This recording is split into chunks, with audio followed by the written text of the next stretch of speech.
जयाची द्वारी सोन्याचा पिंपळ, जयाची द्वारी सोन्याचा पिंपळ, अंगी ऐसे बळ रेडा बोले करील ते काय नोहे महाराज, परी पाहे बीज शुद्ध अंगी. जया रे दातरी मुक्तीचे गवानी,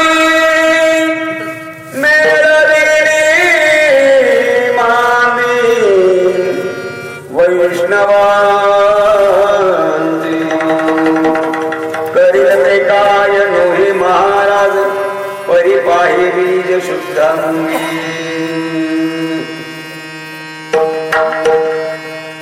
तुका म्हणे तुका म्हणे काय पुढे राहे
जयाचे द्वारी सोन्याचा पिंपळ अंगी ऐसे बळ रेडा बोले करील ते काय लोहे महाराज परी पाहे बीज शुद्धांगी. संत श्रेष्ठ जगद्गुरु तुकोबार आहे. विश्वाची माऊली संत शिरोमणी ज्ञानोबरांचं वर्णन या ठिकाणी करतायत. ज्ञानोबरांचं वर्णनाबरोबर ज्ञानोबाची कीर्ती गातायत आणि ज्ञानोबरांचा अधिकार सांगताय.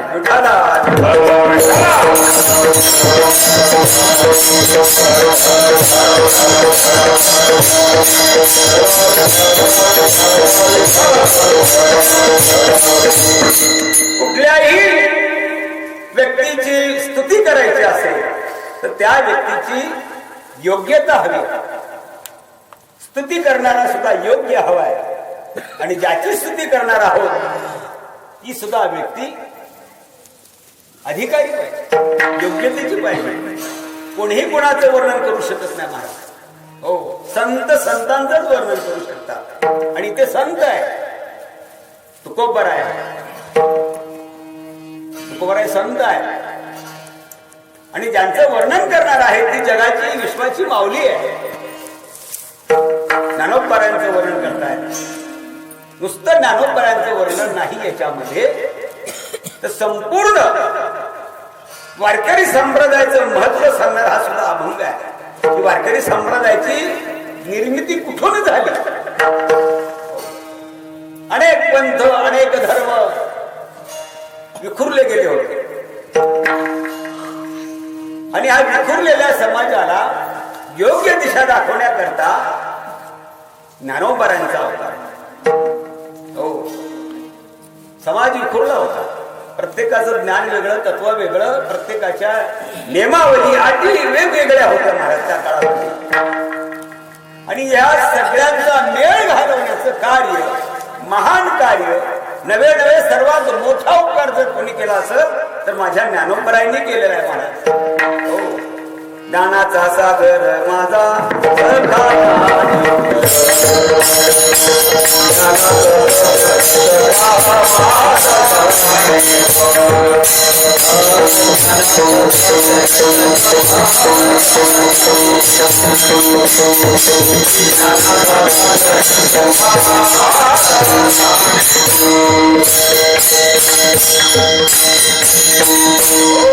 ज्ञानोबरा ज्ञानाचा सागर आहे महाराज. कुठेही उणेपणा नाही त्यांच्या ज्ञानामध्ये, कुठेही. ज्ञानेश्वरी मध्ये पहा संपूर्ण ज्ञान आहे. चांगदेवपाठी ज्ञानच आहे. हरिपाठामध्ये सुद्धा केवळ ज्ञानच आहे. गाठामध्ये सुद्धा केवळ ज्ञानच आहे. नुसतं ज्ञान नाही, त्याच्याबरोबर इष्टी कर्तव्यता कशी करावी, कर्म कसं करावं, कोणत्या पंथामध्ये राहून कुठे जावं. हो, मग कोणत्या पंथामध्ये आपल्याला जायला पाहिजे, कुठे नाही जायला पाहिजे, नाही असे अनेक पंथ निघाले महाराज. घरातले देवघर इंद्राणीला सोडून द्या म्हणतात. बरं, इंद्राणीला तरी म्हणताय म्हणजे इंद्रायणी तरी त्यांना माहिती आहे महाराज. हो, असे काही पंथ निघाले बावळ की घरातले देव काढा, पूर्वजांचे फोटो काढा. काय निघाले तत्वप्रणाली म्हणायची. कुठे संत आणि कुठे हे कोणी कोणाची बरोबरी करायला निघले महाराज. हो, तर आपण वारकरी संप्रदायाने ठणकावून सांगितलं पाहिजे. त्या काळामध्ये विखुरला होता समाज, पण आता समाज संघटित झालेला आहे. वारकरी संप्रदाय संघटित झालेला आहे. आता कुठलाही पंथ येऊ द्या, हो, त्या पंथाला त्याच्या प्रत्येक प्रश्नाचं उत्तर देण्याची तयारी आज आपल्या मोठमोठ्या महाराजांकडे आहेत. आपल्याकडे मोठमोठे विद्वान होऊन गेले महाराज. जोग महाराज कोण होते? महाराज दांडेकर मामा कोण होते? घुसखोर माऊली कोण होते? कारभारी माऊली कोण होते महाराज? हो, नुसतं तत्वज्ञान सांगितलं नाही महाराज. त्यांनी काय केलं महाराज? प्रत्यक्षामध्ये कृती करून भक्ती केली महाराज. अशी भक्ती केली महाराज की देवाला आवडेल अशी भक्ती केली महाराज.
सकल संतांनी भक्ती केली,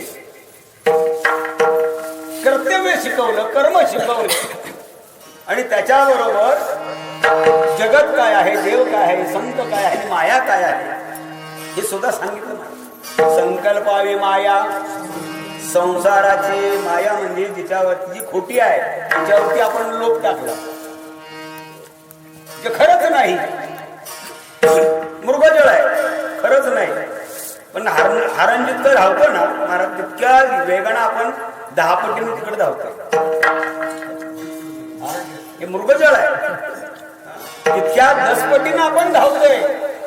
आपला लोभ वाढलेला आहे महाराज. आणि तर संतांनी काय केले? लोभाला प्रतिबंध केलेला. हो, लोभाला प्रतिबंध केलेला आहे महाराज. लोभ जीवनामधला हळूहळू हळूहळू ढाळे ढाळे ढाळे ढाळे संपला पाहिजे. तो संपत केव्हा संपतो? ज्या ज्या वेळेस आपण भगवंताच्या नामचिंतन करत नाही, या शरीरामध्ये भरत नाही, या हृदयामध्ये भरत नाही, तोपर्यंत आपल्या ठिकाणी असणारा लोभ, माया, काम, क्रोध, लोभ, माया, मत्सर हे जाऊ शकत नाही महाराज. तुका म्हणे देह भरिला विठ्ठले, तुका म्हणे देह भरिला विठ्ठले.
सांगितलेली आहे. वारकरी संप्रदायाने ही प्रक्रिया सांगितली. तुमच्यातला काम, क्रोध, मद, मत्सर, दंभ, अहंकार हा जर तुम्हाला घालवायचा असेल तर या मुखानं सतत नामचिंतन केलं पाहिजे. तुका म्हणे देह भरीला विठ्ठले.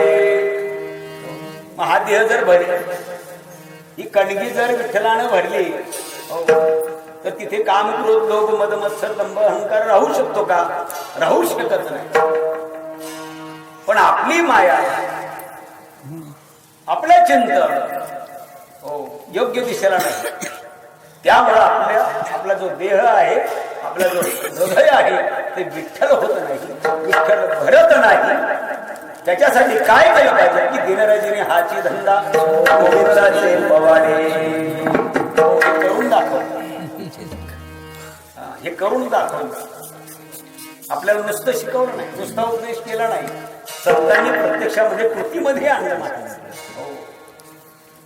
ज्ञानोबराय महाराज आपल्या जीवनामध्ये महत्वाची गोष्ट काय केली असेल? जयाने घातले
संतात माऊलींनी अवतार घेतल्यानंतर प्रथम महत्वाचं काय काम केलं असेल? मेळवली मानवी वैष्णवांची. हो, वैष्णवांना एकत्र आणण्याचं कार्य फार मोठं मोलाचं ज्ञानोबरायांनी महाराज कार्य केलं. अनेक संतांनी कार्य केलेलं आहे, त्याच्याही पेक्षा मोठी मोठी कार्य केलेली आहे. पण माझे ज्ञानोबरा अति महत्वाचं कार्य. मेळवली मांदी वैष्णवांची, वैष्णवांची मांदी आली महाराज, मिळवली महाराज. जयाने घातली मुक्तीची गवार. वैष्णवांची मांदी आळी जमा केली आणि मुक्तीच्या पंक्तीच्या पंक्ती महाराज घातल्या. मुक्ती म्हणजे मोक्ष, मुक्ती म्हणजे मोक्ष महाराज. हा मोक्ष देण्याचं महत्वाचं कार्य ज्ञानोबरायांनी केलं. आपल्या मनाने नाही केलं महाराज. श्री गुरूंना विचारलं की मला आता ह्या ज्ञानाचा विस्तार करायचा, श्री संताची माथा चरणावरी साष्टांग हे करी दंडवत. आपले थोरले बंधू निवृत्तीनाथांना विचारलं की मला हे ज्ञान विस्तारित करायचं, ह्याचा प्रचार प्रसार करायचा, वारकरी संप्रदायाची स्थापना करायची.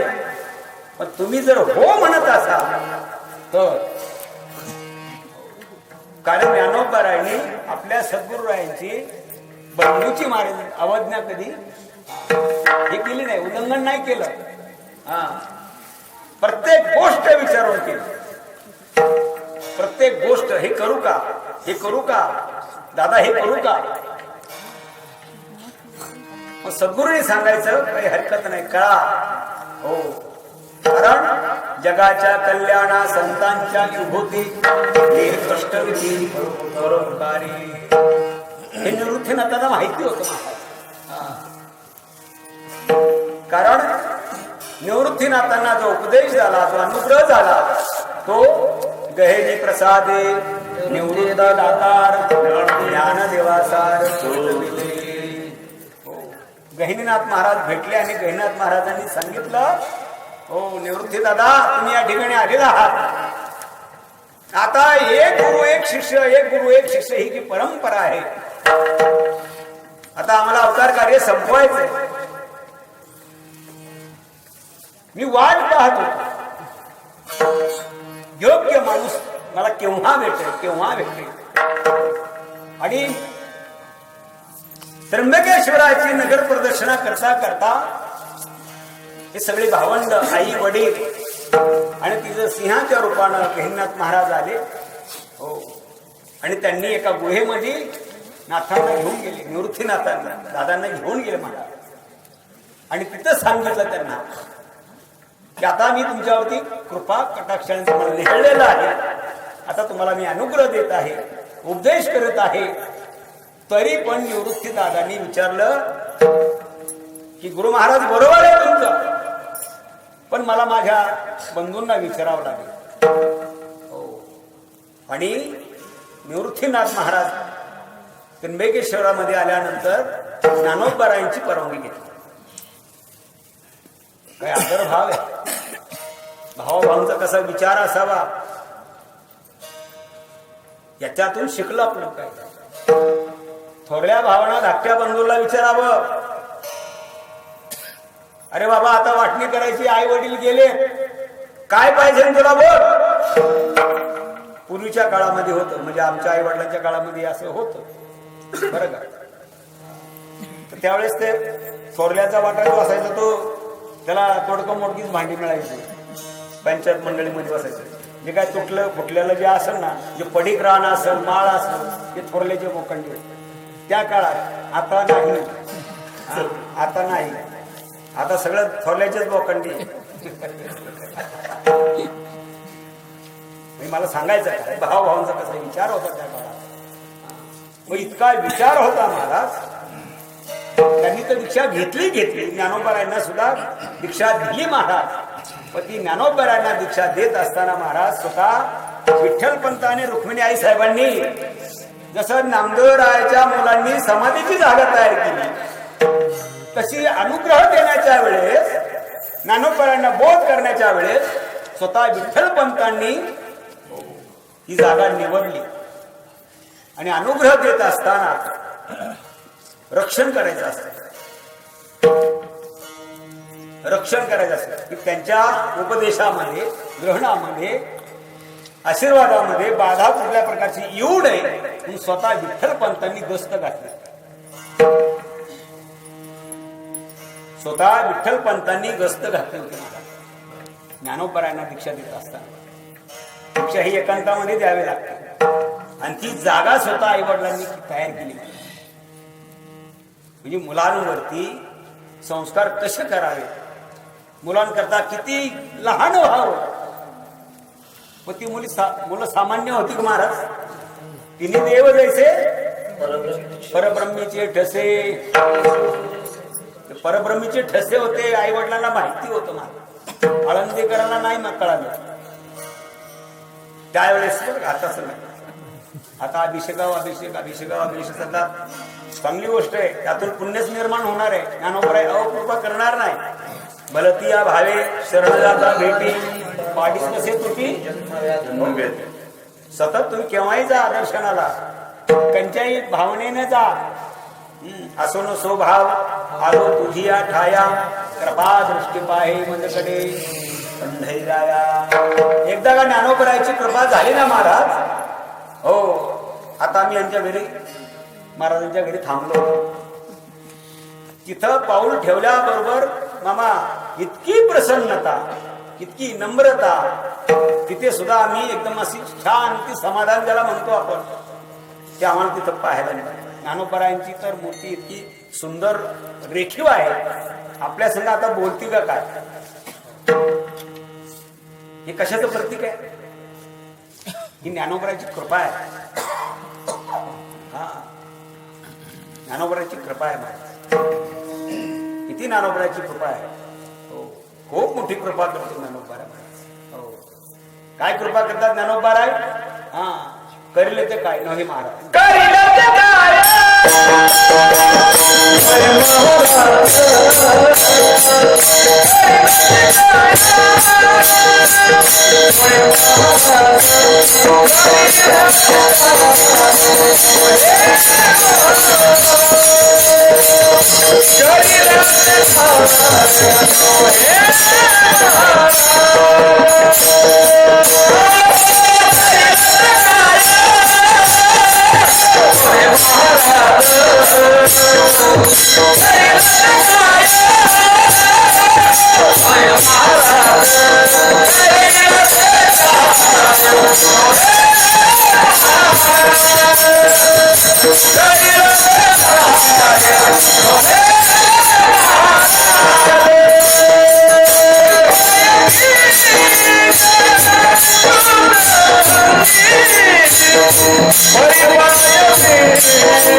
काय करणार नाही महाराज.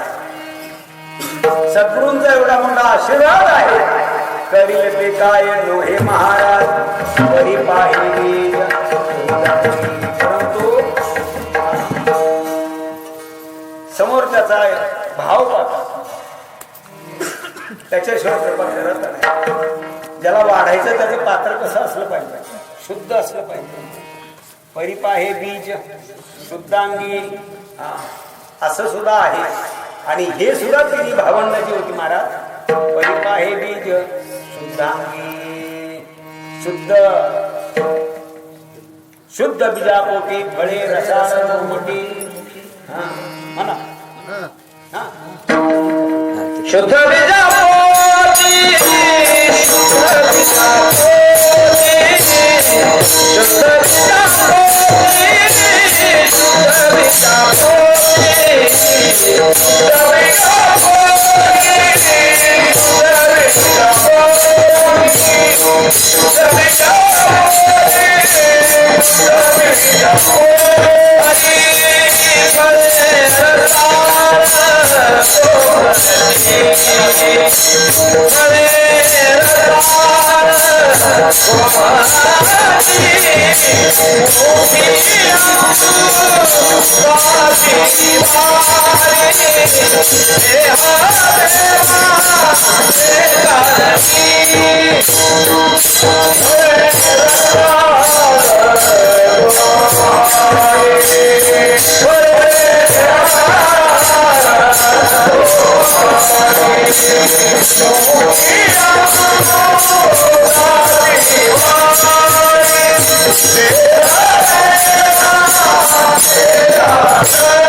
बीजापोटी फळे रसाळ गोमटी. हो, शुद्ध बीज पाहिजे. फळ कसं पाहिजे? रसाळ पाहिजे, मधाळ पाहिजे, गोमट पाहिजे, सुंदर पाहिजे, चांगला आकार पाहिजे आणि हसमुख पाहिजे. आणि नुसतं हसमुख नाही तर मुखी अमृताची वाणी, देवाचे कारणी. बरं का दादा, देह देवाचे कारणी. देह समर्पिजे देवा, भार काहीच न घ्यावा, होईल अघवा तुका म्हणे आनंद. आनंदाचे डोही आनंद तरंग. आनंदाच्या डोहामध्ये आनंदाचे तरंग वाढतात. हो, दुसरे तरंग नाही मारत. तिथं कुठल्याही प्रकारचा लेश नाही. दुःख सापडणारच नाही. दुःखाची वाटच करू नका मला. शुद्ध बीजापोटी फळे रसाळ. बीज जर शुद्ध असेल तर फळ सुद्धा शुद्धच येणार. बीज जर हलका असेल तर संतती सुद्धा हलकीच होती. नाही का म्हणतात, अहो अमुक अमुक मनुष्य तू काय तरी बोलले पडक्या कानाचा आहे. एखाद्याला पडक्या कानाचे लोक असतात ना, काही बहिरे असतात, काही पडक्या कानाचे असतात. हो, लगेच गरम होतात. कुणी काही सांगितलं की लगेच गरम होतात. हे खरं आहे का खोटं आहे का काय कसं आहे काहीच बघत नाही. म्हणून ज्ञानोबा हे शुद्ध बीजापोटी फळे रसाळ गोमटी होती महाराज. म्हणून ज्ञानोबा यांच्या बाबतीत या ठिकाणी हा विषय तुकोबराय सांगतात की ते काय करणार नाही महाराज. हो, स्त्रीचा तो पुरुष केला होता. हे निमिष मात्र देव पालकीला स्त्रीचा तो केला पुरुष उभा. एक स्त्री सती जात होती ना, सती चालली होती ना. हा, ज्ञानोबरांनी कृपा केली. ज्ञानोबरांनी कृपा केली. कृपा केल्याबरोबर तो स्त्री होती नाही का, तिचा पुरुष उभा केला. हा, जयपल राजा. दुसरं एक आहे महाराज, सच्चिदानंद बाबांचं उदाहरण घ्या. हो, सच्चिदानंद बाबांनी महाराज त्यांची तर प्रेम यात्रा चालू होती महाराज. आणि आता सती जायचं म्हणून जाता जाता कोणतरी रामकृष्ण हरी भजन करतात. कोणीतरी फार मोठे वारकरी दिसतात, साधू दिसतात. जाता आता त्यांचं दर्शन घ्यावं मग जावं कुठे. आणि दर्शन घ्यायला ज्ञानोबाने आवश्यक आशीर्वाद दिला. अखंड सौभाग्य होते. म्हणले महाराज तुम्ही आशीर्वाद दिला, माझे पतीचे प्रेत यात्रा निघालेली आहे आणि मी आता सती जाणार आहे आणि तुम्ही तर असा आशीर्वाद दिला. हो म्हणले, कुठे ते काय म्हणले, चालले. म्हणजे खाली ठेवा. खाली ठेवल्याबरोबर ज्ञानोबरायांनी प्रभा दृष्टीने अवलोकन केल्याबरोबर सच्चिदानंद बाबा उठून उभे राहिले महाराज. आणि ज्ञानोबरायांनी मग ज्ञानेश्वरी सांगितली आणि त्यांनी लिहिली. करले ते काय नोहे महाराज. हा, काय करणार नाही ज्ञानोबराय महाराज. हो, मग अशी जे ज्ञानोबराय आहेत त्यांचं वर्णन करणारे तुकोबराय आहेत. ते म्हणतायत त्या ज्ञानोबरायांच्या द्वारामध्ये सोन्याचा पिंपळ आहे. जयाची द्वारी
सोन्याचा पिंपळ दयाची द्वारे सोन्याचा पिंपळ ज्ञानोबारांच्या द्वारामध्ये सोन्याचा पिंपळ आहे, सुवर्ण पिंपळ आहे. हो. ज्यांच्या करता त्यांच्या आई वडिलांनी महाराज देहत्याग केला. नवे नवे 7 लाख प्रदक्षिणा घातल्या त्या पिंपळाला. तेव्हा साधूची भेट झाली आणि मग विठ्ठल आश्रमामध्ये होते, त्यांना परत बोलवून घेतला, परत संसार केला. ही मुलं जन्माला आली. हो. लोकांनी अनेक प्रकारचे आरोप केले, अनेक प्रकारचा त्रास देण्याचा प्रयत्न केला महाराज. परंतु ही जी 4 मुलं होती त्या प्रत्येक संतांच्या द्वारामध्ये महाराज खऱ्या अर्थानं सोन्याचाच पिंपळ आहे, सुवर्ण पिंपळ आहे. येथे उपकारासाठी आले घर ज्यांचं वैकुंठामध्ये राहणं आहे, तुमच्या आमच्या करता इथं आले आणि इथं नुसतं एकटे आले नाही, इथं सोन्याचा पिंपळ घेऊन आले. भरगतचं असं सोनं घेऊन आले. कशाचं सोनं महाराज? ज्ञान घेऊन आले महाराज. त्याचे काय पैसे घेतले का? घेतले काय पैसे? नाही ना महाराज, पैसे घेतले नाही. इच्छाच नाही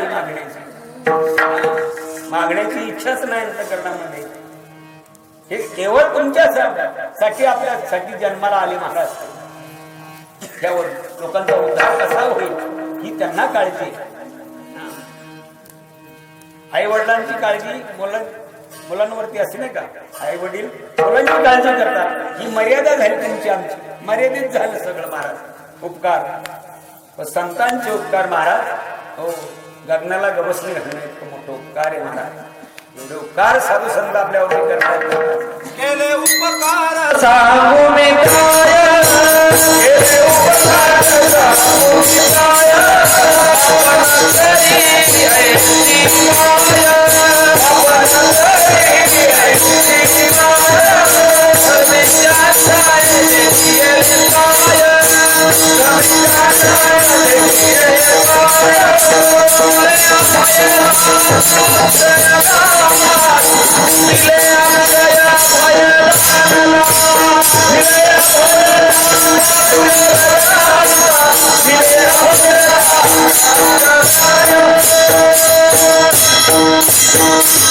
संतांनी काय केलं महाराज? केले उपकार काय सांगू, आपण तरी ऐसी माय. जे आई वडील करू शकत नाही ते उपकार संत करतात. काय उपकार आहे? धर्मे त्यांच्या देखिले पाय. हो. समाचरण दृष्टी विठेवरी साजरी, तेथे माझी हरी वृत्ती राहो. ही संकल्पना तुकोबरायांना जेव्हा झाली त्याचा अर्थ असा आहे, धर्मे त्यांच्या देखिले पाय. खऱ्या पांडुरंगाची ओळख झाली, साधू संतांच्या चरणाची ओळख झाली. हा एवढा मोठा अगाध असा एवढा मोठा उपकार साधू संतांनी केला महाराज.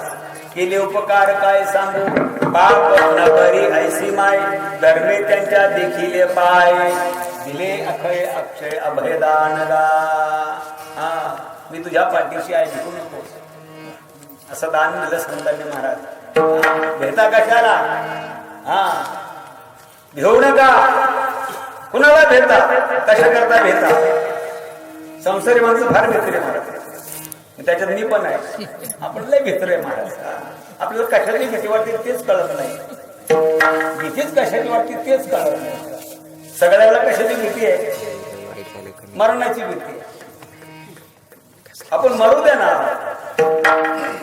हा नाशिवंत देह जाणारच आहे का नाही लिंग देह आपल्या बरोबर येणारच आहे आणि जे खरं तत्व आहे महाराज ते शांत आहे ते शांत आहे म्हणून आपल्याला हा जो देह दिलेला आहे तो केवळ भजनागमन म्हणून या देहामध्ये आल्यानंतर भजनच केलं पाहिजे हो हे निमित्त आहे तो या झाला पाटा वाढी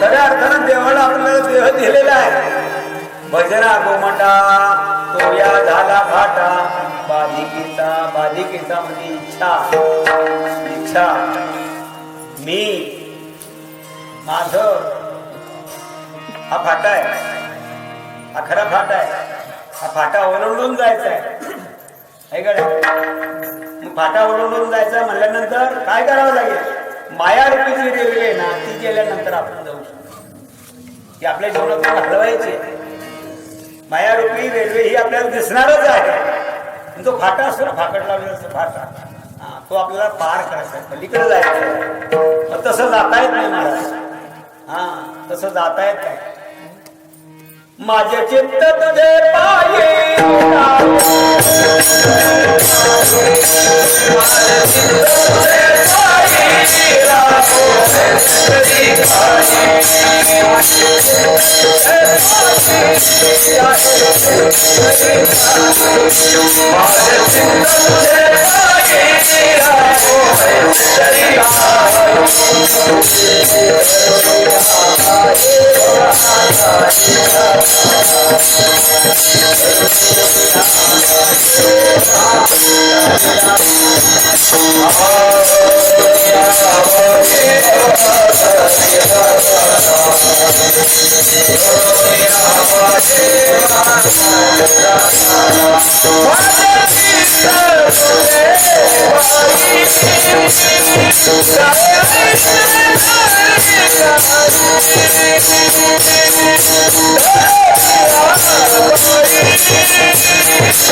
माझे चित्त तुझे पायी आपलं चित्त देवाच्या पायावरती पाहिजे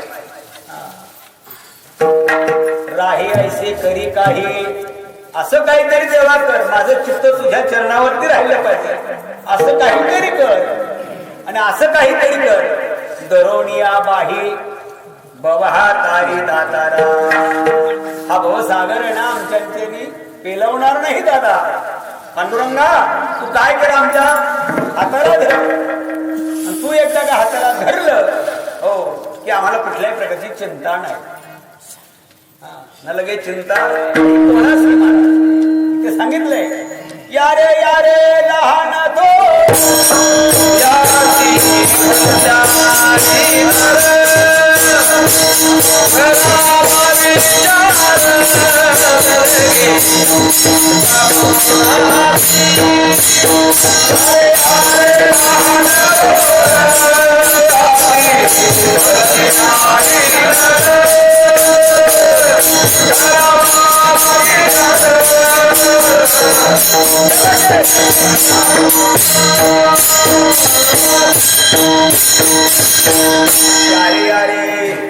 अरे या बाबा हो, या संत आपल्याला सांगतात या आळंदीला या, पंढरीला या, देहूला या.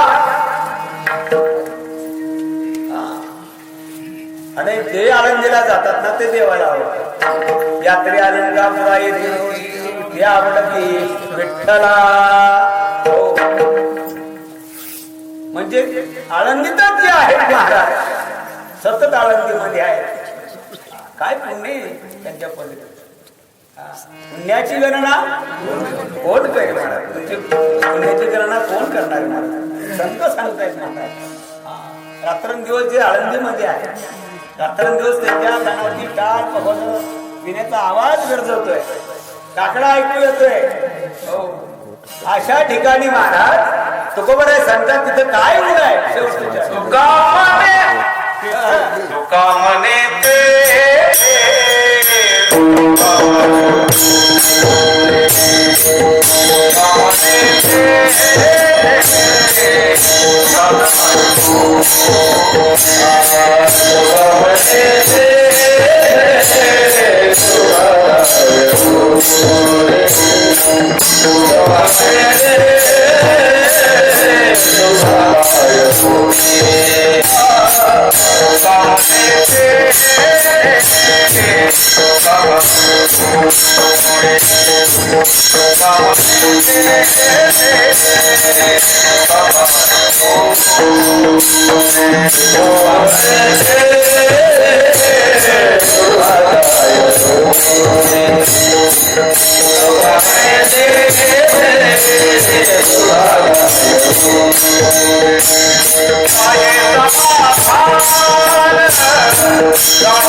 सुखाकाय उणे राहे समाधान चित्ताची या अर्थानं मनाला समाधान सुख शांती जर कुठे असेल तर माझ्या ज्ञानोबराच्या दरबारामध्ये आहे. श्री क्षेत्र आळंदीमध्ये आहे महाराज. म्हणून तर नामदेवराय म्हणतात नामा म्हणे देवा चला तयार झाया विश्रांती घ्यावया. म्हणून पांडुरंग परमात्मा अखंड या ठिकाणी आळंदीमध्ये आहे. ज्ञानोबर आहे, अखंड आहे. पांडुरंग परमात्मा आहे. साधू संत आहेत, विद्वान आहेत, पंडित आहेत, ज्येष्ठ कलावंत आहेत. त्यांच्या हातामध्ये मुखामध्ये सरस्वती आहे.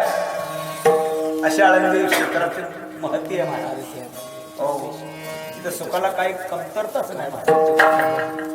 परवा अध्यक्षांनी कीर्तन सांगितलं ना, कीर्तन हे नुसतं एक मंडपाचं कापड आहे म्हणतात. कापड मग खऱ्या अर्थानं झालर जर चांगली लावली ती झालर असेल तर कीर्तनात आणलं. म्हणजे गायन वादन या दोन गोष्टी जिथं आहेत ती खरी झालर आहे. तेव्हा तो मंडप तयार होतो नाही का. संदीपान महाराजांनी खूप गोड सांगितलं महाराज गायन वाजवतो आणि तिथे महाराज वाजवायला होते, आरो महाराज गायला होते. का म्हणे तिथे काय होते आणि आज इथं काय होणे. या क्षणाला काय होणार नाही. राही समाधान चित्ताची करील ते काय नोहे महाराज परी पाहिजे शुद्ध अंगी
गयाची द्वारी सोन्याचा पिंपळ अंग्याचे बळ रेडा बोले करिले ते काय नोहे महाराज परी पाहिजे शुद्ध अंगी घातली मुक्तीची गवानी मिळवली पंथी वैष्णवांची करील ते काय नोहे महाराज परी पाहिजे शुद्ध अंगी तुका म्हणे ते सुखा काय होणे राहे समाधानी चित्ताची. आपल्या चित्ताला जर सुख समाधान प्राप्त करायचं असेल तर माझ्या ज्ञानोबराच्या दर्शनामध्ये आहे, माझ्या ज्ञानोबराच्या कथेमध्ये आहे, माझ्या ज्ञानोबराच्या भजनामध्ये आहे. हो, कारण ज्ञानोबर आहे, चिरंजीव आहे. समाधी चिरंजीव समाधी आहे. समाधी देत असताना संजीवन समाधी आहे. समाधी देत असताना प्रत्यक्षात पांडुरंग परमात्मा रडला, नामदेवराय रडले समाधी देताना. फार मोठा माझ्या ज्ञानोबराचा अधिकार आहे महाराज. ज्यांच्या द्वारामध्ये सोन्याचा पिंपळ आहे असे ते ज्ञानोबर आहे महाराज. दयाचे द्वारी सोन्याचा पिंपळ अंगी ऐसे बळ. त्यांच्या अंगामध्ये काय ताकद होती महाराज. रेड्या मुखी वेद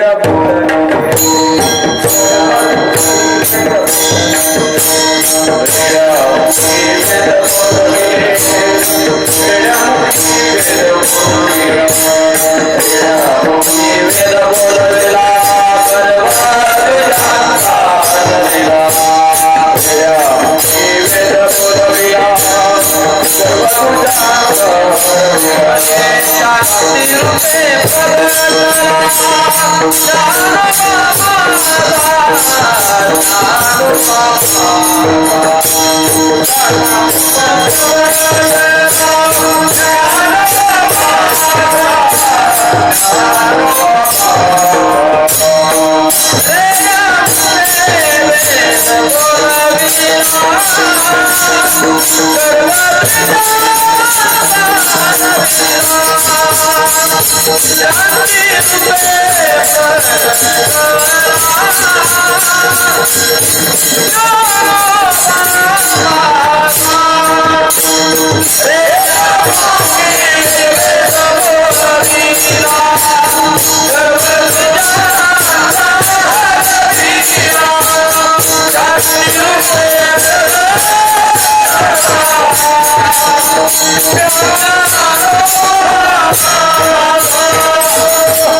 माझा ज्ञानोबाला शांती इतकी शक्ती आहे. ही शक्ती कशाने मिळाली ज्ञानोबाला? गायनाचे रंगी शक्ती अद्भुत आहे. नामदेवरायाच्या कीर्तनामध्ये पहिली चाल ज्ञानोबारायला होती. ही शक्ती म्हणून रेडा चालविली जड भिंती, हरली चांगयाची भ्रांती, मोक्ष मार्गीचा सांगाती ज्ञानोबा. पुढे काय? ब्रह्म साम्राज्य वर्णेली किती चिटिका प्राण सखा ज्ञानोबा माझा. आता या ठिकाणी आज गीता जयंती नाही का? एकादशी आहे, फार मोठा पर्व काळ आहे. आज गीता जयंती आहे. गीता जयंती बरोबर एकादशी आहे. एकादशी बरोबर दत्त जयंती पण. आणि ह्या दत्त जयंती निमित्ताने ही सेवा आहे. सती अनुसयाचं निर्वहन करण्याकरता तिन्ही देव त्या ठिकाणी आले आणि त्यांनी दान मागितलं, अन्नदान मागितलं. महाराज पण आम्ही तसं स्वीकारणार नाही. काय केलं पाहिजे? मला जर आम्हाला जर काही भिक्षा घालायची असेल तर नग्न होऊन तुम्हाला भिक्षा घालायची. अनुसया माता पतिव्रता होत्या. त्यांच्या अंगामध्ये शक्ती होती. पतिव्रत्याची शक्ती असते. सूर्याला सुद्धा थांबू शकते ती. पाणी घेतलं आणि शिंपडलं महाराज. आणि लहान लहान बाळं केली महाराज त्यांना. लहान लहान बाळं केली. आणि नारदांनी सांगितलं त्यांच्या पत्न्यांना की तुमचे जे पती आहेत ते सती अनुसयाच्या पाळण्यामध्ये बाळ होऊन खेळतायत. अरे बापरे, त्यांना गर्व झाला होता की आमच्यासारख्या आम्हीच आहोत. माझ्यासारखी मीच आहे. माझ्यासारखी मीच आहे. लग्नामध्ये दागिने घातले की पदर एका बाजूला असतात, ते दागिने असतात. सगळ्यांनी विचारावं कधी घेतलं, कधी कसं काय घेतलं, काय काय घेतलं. कंचा हार आहे, ती म्हणजे चप्पल हार आहे, आमचा हार आहे, तमका हार आहे. असं त्यांना गर्व झाला. असा बरं असावा.